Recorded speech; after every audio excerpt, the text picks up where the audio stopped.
Yang salah otak laki-lakinya cabul. Jadi jangan ngatur cara.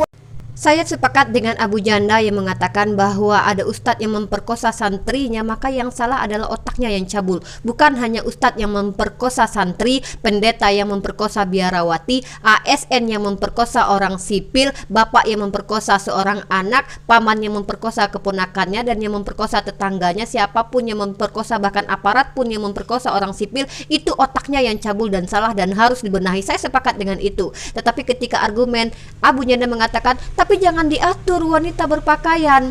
Sebagai seorang muslim, si Abu Janda harus saya ingatkan bahwa dia kan seorang muslim, saya juga seorang muslim, yang mengatakan bahwa, hai Abu Janda, bukankah di dalam Islam itu memang pakaian wanita itu diatur, dan aturan itu bukan datang dari ustadz-ustadz tetapi dari Al-Quran, dari Allah Subhanahu wa Ta'ala. Ada perintahnya di dalam Al-Quran gitu loh.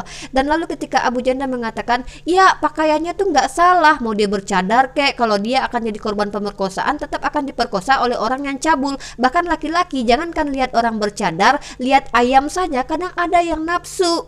Tetapi setidaknya perempuan tidak bisa mengatur otak laki-laki, tetapi perempuan bisa mengatur pakaiannya untuk melindungi dirinya dari niat jahat orang lain yang ingin memperkosanya. Hanya itu usaha wanita, yaitu mengatur pakaiannya agar terlindung dari niat jahat orang lain. Nah, kemudian Abu Janda mengatakan pakaiannya nggak salah.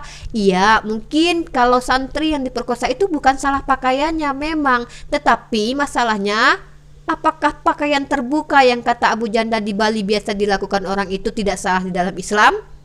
Saya hanya bertanya ya. Karena di dalam Islam memang ada aturan-aturan berpakaian. Kalau di Bali tidak masalah, kan mayoritas bukan Islam.